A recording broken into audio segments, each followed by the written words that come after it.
Hello and welcome to Roundtable. So, the Russian President Vladimir Putin has announced the annexation of more occupied Ukrainian regions to his country, to loud condemnation from the West and NATO allies. What happens next?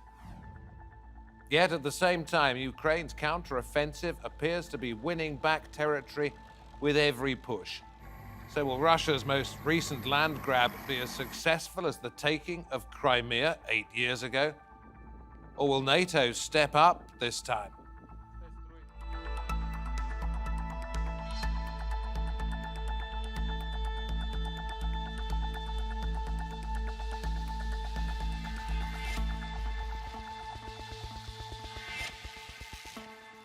Good to have your company. I'm David Foster.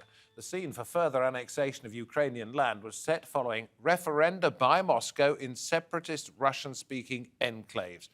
Referenda which Ukraine and the West denounced as a sham. Russia claims to have control of Luhansk, Donetsk, and in the south, Kherson and Zaporizhia, and that these regions want to join Russia.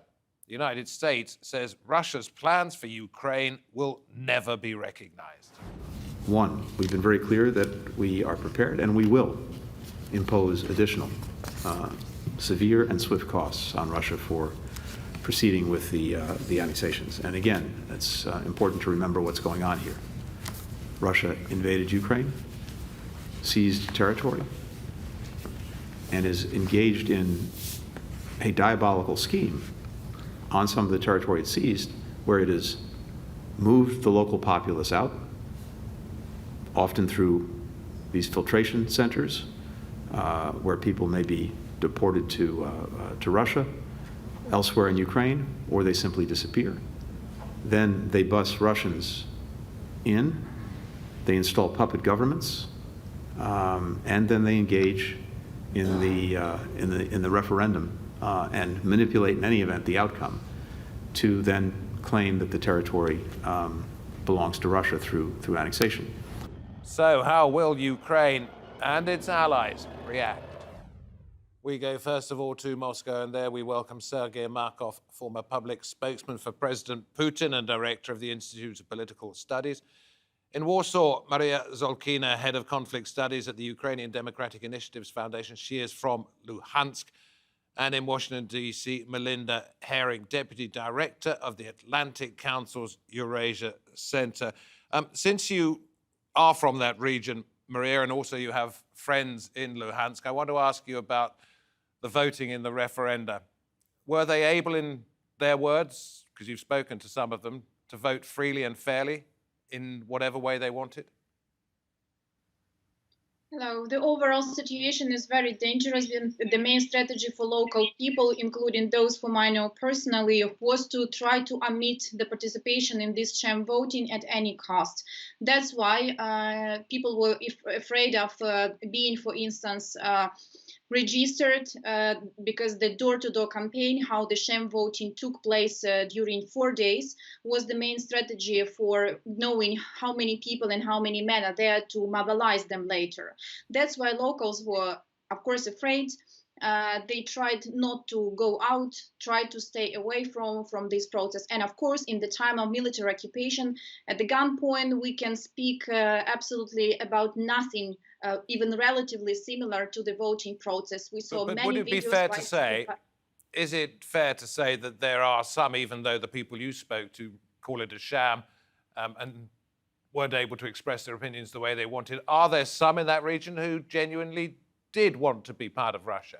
In case there are some people which are, according to all the public opinion polls before February 24, even if they had some, loyal or sympathy towards Russia or close relations to Russia, there was no trends in public opinion for succession from Ukraine and accession to Russia. And after February 24, regardless how many people still left there, because, for instance, Severodonetsk has lost 90% of its pre-war population because people simply fled to the Ukraine-controlled territory.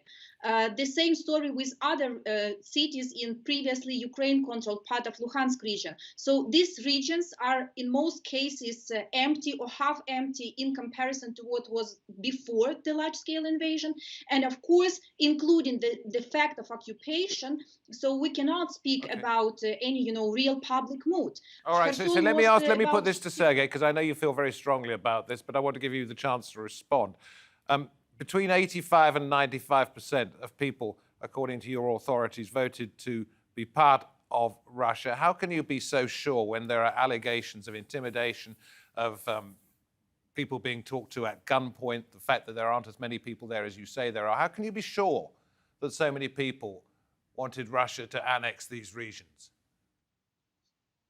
It's very simple. I ask you to switch on your mind. It's very easily.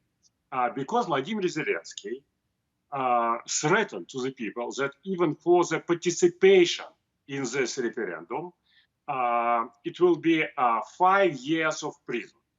That's why nobody who are against Lugansk joining Russia, of course, didn't took part in those referenda. That's why the figure of yes so high, almost 99%. Do you deny there was intimidation of any sort? Of course not. This is another case. Why people in Lugansk so much for Russia? It's very easily. Also, switch on your mind. Go to the result of the elections in Lugansk region before Kiev junta took power in 2014. And so before this, the election would be free and fair in Ukraine. And you will find that people of Lugansk, all 25 years of independence Ukraine, voted for pro-Russian parties. I would say that the level of pro-Russian support in Lugansk was champion in Ukrainian regions, more than in Ukraine. So, well, then let me put this to Melinda, who studies this from a slightly independent, if I can use that word, perspective, the Atlantic Council. So Sergei is saying that people are very much in favor of becoming part of Russia. What we're hearing from Maria is that there are very few people left in the region, that they didn't support Russia in the first place, and that they're unlikely to do so now. How do we get a true picture? David, we get a true picture by talking to independent journalists and being on the ground. So the New York Times is there, the Washington Post is there, and then there are also independent governments there. And no one believes Moscow. Moscow is faking these elections. We should not call them referenda. We should call them sham referenda. They did it in 2014 with Crimea. Russia claims that 97% of Crimean residents voted for annexation. No one recognizes it, and no one is going to recognize these 4 referenda today or tomorrow. So let me put this to you, since you bring up Crimea, and it was something I was going to talk about later in the program. Okay, nobody recognizes the fact that Moscow says that people in Crimea voted to be part of Russia itself. If that's the case, why was nothing done about it? Why was nothing done on the Ukrainian side or on the international side? On the international side. Well, I think Ukraine was in a much weaker position. It's had no money in the bank, and I think that the Obama administration was very, very weak. And the situation has changed massively this time. Okay, let me come back and we'll go through a couple of things here, if we may. Sergei, about mobilization of the forces. 300,000 conscripts Putin's called up to join his so-called special military operation. Thousands fleeing Russia to neighboring countries such as Georgia, Kazakhstan and Finland, and almost 2,500 people detained. What do you think these people are saying, those who object to the mobilization? What are they saying to the government in Moscow? Even some of my relatives also left. But first of all, let me say that even people in Washington, except our participant, believe that Washington Post is an independent journalist. It's a joke. Washington Post is ultra, extra biased mainstream media, but absolutely not independent media. So they lied. and to the mobilization. Some of the people in Russia left Russian territory because they don't want to take part in the war. They don't want to fight. They don't want to be mobilized. And it's reasonably. It's a very big What difference with does it Ukraine. say about the way the conflict is going that Putin has to call up 300,000 plus extras when he thought he would be able to get away with just the standing army as he had it? You know, they just don't know about the future. And who knows about the future? Nobody. But I want to stress, people in Russia can leave country because Russia, free country, you can leave it. But Ukraine, totalitarian society, you cannot leave Ukraine if you're male and could be mobilized. Same about anti-war protest. You can see in the Russian cities some anti-war protests because Russia is a free country. It's allowed to go to the anti-war protest. But it's absolutely impossible to do in Ukraine because Ukraine is totalitarian dictatorship. Okay, that's your view. Maria, I want to come to you. We've talked about the fact that Crimea was annexed in 2014, invaded, if you want to put it that way, was in 2014 and very little happened.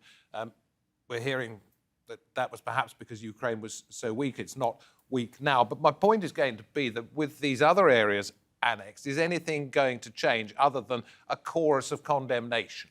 Of course it will. First of all, the position of Ukraine has changed. And right now, Ukraine will not change its official strategy towards absolutely necessary and inevitable deoccupation, most probably by military means, of occupied regions. In contrast to 2014, when Ukraine started political negotiations, believing that it is still possible to talk to Russia, Russia completely failed to implement any of Minsk provisions, starting from the very first about the ceasefire. It was never implemented.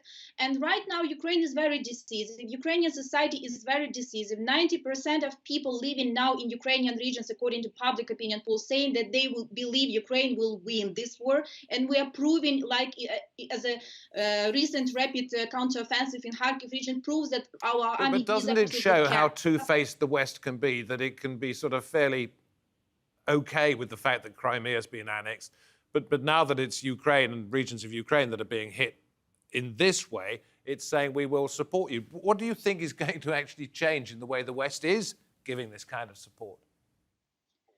I would say that now Russia is fighting not just Ukraine, but fighting Western countries. What is going on in terms of energy crisis, for instance, in Europe. And that's why Western countries have their own arguments, not just to defend Ukrainian territorial sovereignty, to react in a stricter and stronger way than was before. And of course, this mobilization and this sending new troops to Ukraine, it will just serve an argument to send more weapons to Ukraine. And by the way, in terms of, I'm not a propagandist, I'm an analyst, so I'm using the data. Russia didn't declare a war officially, but doing that the worst war since World War II, and that's why Russia is actually doesn't have the right to organize. I have heard. I'm not stopping you because of anything other than time. I have heard all of those arguments before, and they're well-held positions, and I totally respect that. But I want to come to you, Melinda.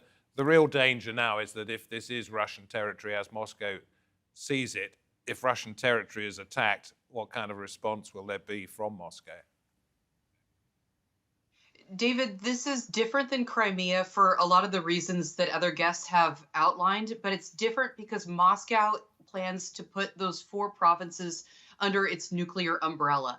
Everything changes tomorrow if Putin does that, and he's made indications that he plans to do that. What that means is that Ukraine will never recognize that those 4 territories are part of Russia. The international community will never recognize it, and Ukraine will continue to try to retake those 4 provinces, and it could spark a nuclear confrontation. That's the big fear right now. Okay, for those who haven't followed it that closely, that is because Russia would say its territory has been invaded and therefore would feel it legitimate to react with nuclear weapons. Would that happen if it was just Ukrainian soldiers on the ground in these disputed areas, or would it have to be NATO troops for that kind of response, or would NATO weaponry being used by Ukrainian troops be enough of an excuse? Look, Putin has made it clear that he believes that this will be Russian territory, and he says all means are possible. He will use anything he can to defend his territory. So yes, Ukrainian troops would be enough. But this is also a question of, is this a big bluff? Putin has a history of bluffing with nuclear weapons. He's never used them. It doesn't look like he's made any of the decisions that he would need to make in order to use nuclear weapons. And there's a lot of pressure on him right now to stand down, not just from the United States, but from a lot of allies and partners who have nuclear weapons. So most of us in Washington don't think he's going to do it. And we think this is just a big bluff. And it shows how weak Moscow's position is on the battlefield. Sergei Markov, unlike in the United Kingdom or in the United States, there is not a commander-in-chief who says, go to nuclear weapons. The military have the final say. If Putin says to the military, I want you to launch nuclear weapons, they can say no. Will they obey him? I think Vladimir Putin now in very strong position. He has popular support close to 80%. And we had local elections 3 weeks ago. And these local elections show that absolute majority support ruling party. Yeah, but will the military, who then would run the risk of themselves being international pariahs, would they follow his order come what may? 100%. Russian military will follow the order of President of Russia, Vladimir Putin, to use tactical nuclear weapons on any cases. And would he order that to happen if Ukrainian forces went into areas he claimed to be Russian, or indeed NATO weaponry went in there? Would that be a big enough reason? I think if Ukrainian army even will have some success, Russia will not use nuclear weapons against non-nuclear country, which is Ukraine. But if Ukraine will use dirty nuclear bomb, it's another case. Also, if NATO will send its regular troops to the Ukrainian territory, it's also tactical nuclear weapons can be used against these occupation forces of NATO. Maria, is it a real concern in Ukraine? Because it doesn't just have to be Ukraine, but in this case, that's what we're talking about, and that there could be some kind of use of weapons of mass destruction?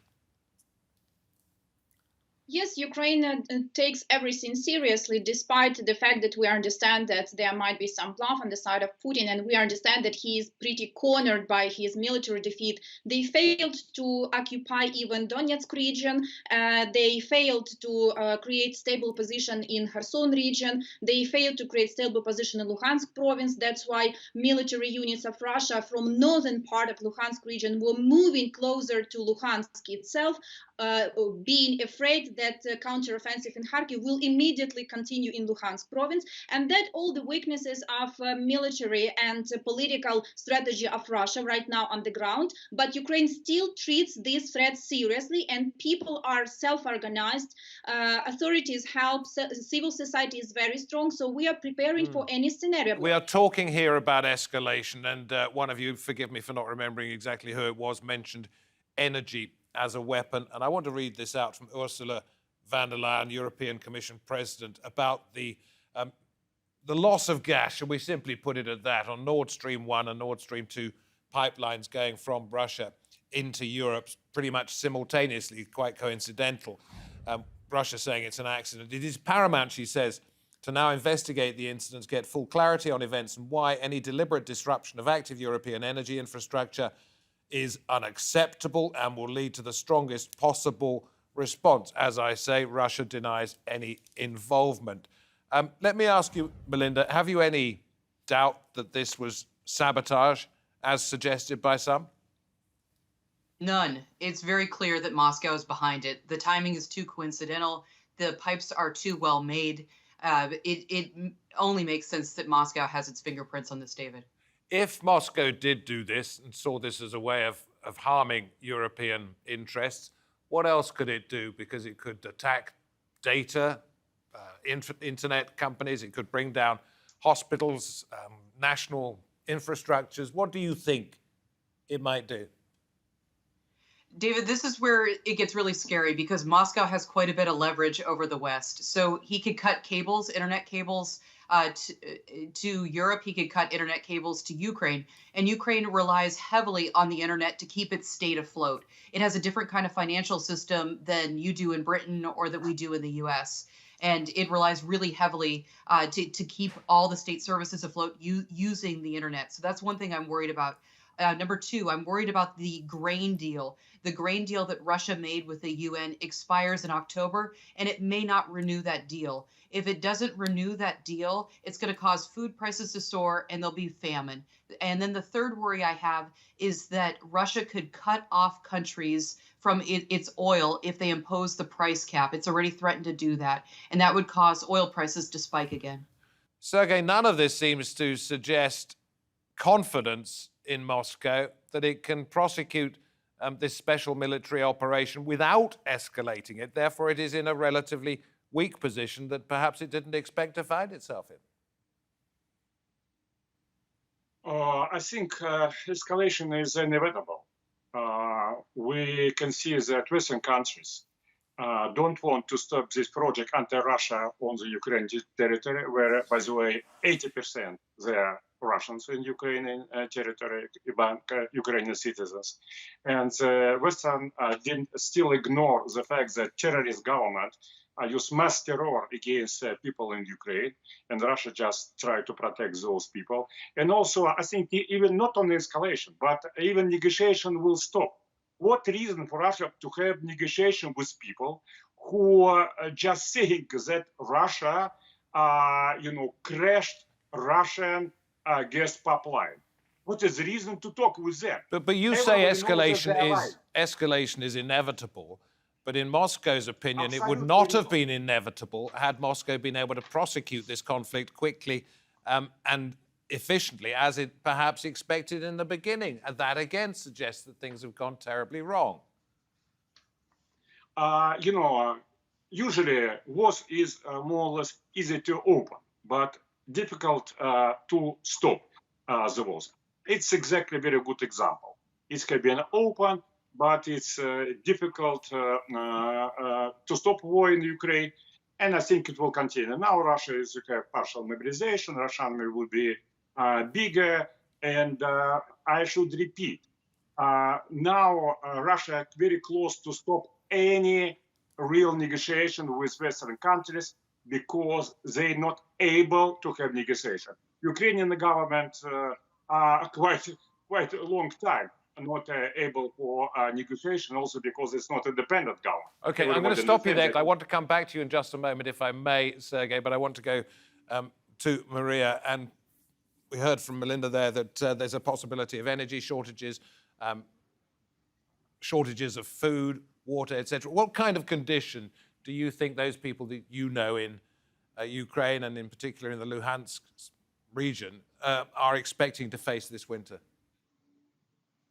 So first of all, a number of regions of Ukraine, especially those where Russia tries still to occupy, like Donetsk region, people will face the cold winter because heating will not be possible. So in Donetsk region, it's obligatory evacuation being carried out right now. At the same time, Ukraine is absolutely ready that Russia will repeat its already recognized by Russia itself attacks on critical infrastructure like thermal power plants, which Russia's confirmed already they did. And of course, Zaporizhzhia, the largest nuclear power plant in Russia, I mean, in Ukraine, I beg your pardon, now Russia would say it's in Russia, is in that particular region. I'm rushing things along a little bit because we're out of time. Melinda, you wanted to say something very quickly, and then I do want to go back to Sergei for the last word. David, Sergei is muddying the waters. Ukraine is the victim. Russia is the aggressor. Russia is full of war criminals. And the narrative that he is describing is nonsense. There's no way that Ukraine should or is going to negotiate after the war crimes of Bucha. Neither side is willing to negotiate at this point. He's lying. He's simply lying. Okay, Sergei, you spoke for President Putin. You know him relatively well. Does he seem like a rational man at the moment to you? Vladimir Putin, very rational man, very physically, by the way, able. He is very sporty guy, and he has excellent sense of humor. He doesn't use usually this humor during public meetings because politicians should be something a little And bit you more don't serious, think at more the moment strong. that he's losing control? You don't think he's losing control? Absolutely not. He has problems. Russian army has problems in Ukraine. It's absolutely clear.